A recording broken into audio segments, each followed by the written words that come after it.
அதாவது வந்தாலே ஏதாவது கான்ட்ரவர்சியாக கோத்துறதுனே காலையில் வெயிட் பண்ணுறாரு இவர். ஸோ பார்த்துங்க அப்படிலாம் இல்லை, அவங்களாம் இருக்கிற உயரம் பெருசு, நான் சாதாரண ஆள்.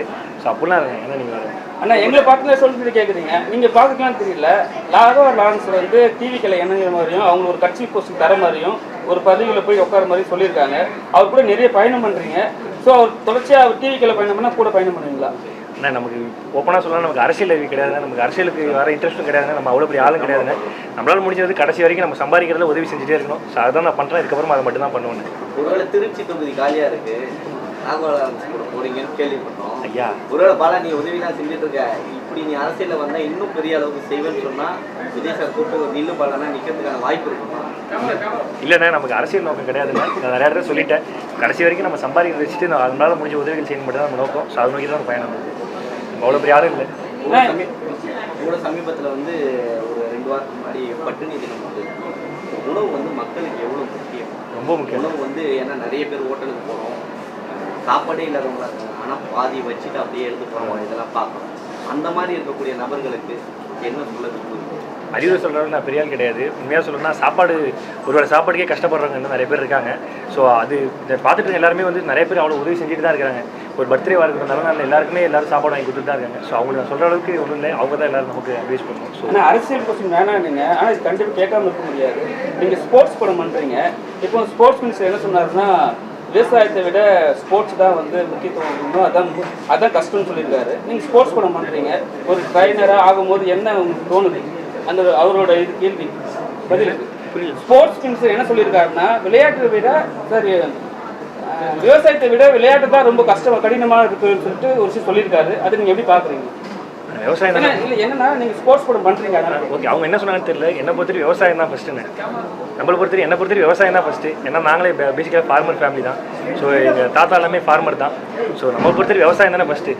சோறு தான் முதல்ல, அவங்க தான் கடவுள், விவசாயம் தான் கடவுள். நம்ம இப்போ அரசியல் வர்றது வந்து உங்கள் விருப்பம் இல்லை அப்படின்ற மாதிரி சொல்லுவீங்க.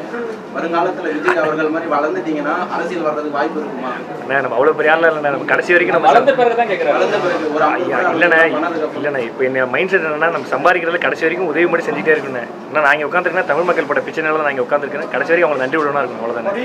உதவி பண்ணுறதும் அதிகாரத்துக்கு வந்தால் நல்லா பண்ணலாம் ஐயா. இல்லை பவருக்கு வந்தால் உதவி பண்ணுறது பெருமளவில் பண்ண முடியும். அதே வேணாம் இல்லையா? அப்படிலாம் இல்லையா? நமக்கு இதான் அது அந்த அளவுக்கு தெரியாது, எனக்கு அந்த அளவுக்கு அறிவு இல்லையா. ரீமேக் படம் எந்த அளவுக்கு வந்துட்டு இருக்கு? ஏன்னா அந்த பிரஸ் மீட்ல சொன்னாங்க பூஜையப்பா, நீங்க ஒரு 6 மாசம் இந்த படத்துக்காக மெனக்கெடல் பண்றீங்க. 2வது படம் முதல் படம் ஓகே ஆவரேஜா போச்சு. 2வது படம் எந்த அளவுக்கு எதிர்பார்ப்பு இருக்கு, என்ன எஃபர்ட் போட்டு?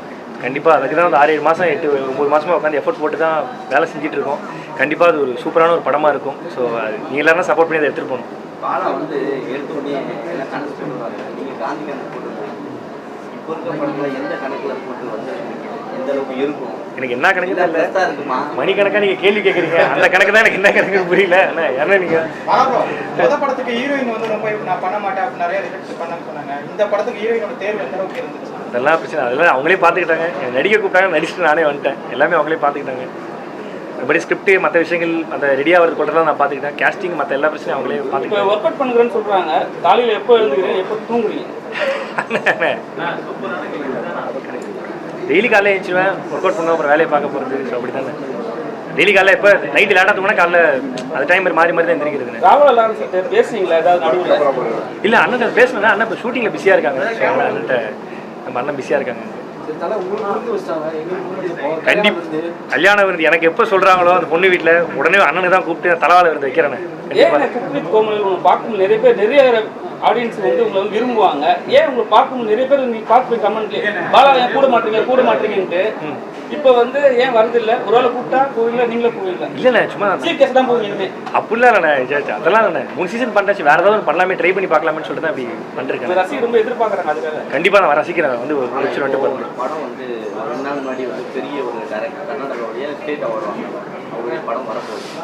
அவர் படத்தில் வந்து ஆடியோ லான்ச் என்ன சொன்னாங்கன்னா, பெரிய ஹீரோக்களுடைய கால் ஷீட் நிறைய ரொம்ப கஷ்டம், அவங்க வச்சு ஹேண்டில் பண்ணுறாங்க, நிறைய தலையீடு இருக்கு. பாலாவுடைய தலையீடு அதே மாதிரி இருக்குமா வருங்காலத்தில்? இல்லை அவங்க சொல்கிற நானே சைடில் சர்வீஸ் ரோட்டில் ஷேர் ஓடினுங்க. நீங்கள் பைபாஸில் போகிற பஞ்சாப் லாரியெல்லாம் எனக்கு எதாவது இல்லையா? அதெல்லாம் தெரியாது எனக்கு. அந்த அளவுக்கு அறிவு இல்லையா? நீங்கள் எல்லா கேள்வியும் தவிர்த்துட்டு போனால் என்ன இருக்கும்? பாலா கிட்ட தவிர்த்துட்டுலாம் போகல, பதில் சொல்கிறேன். இல்லை நீங்கள் நான் எங்கே தவிர்க்கிறேன். ரொம்ப நன்றி.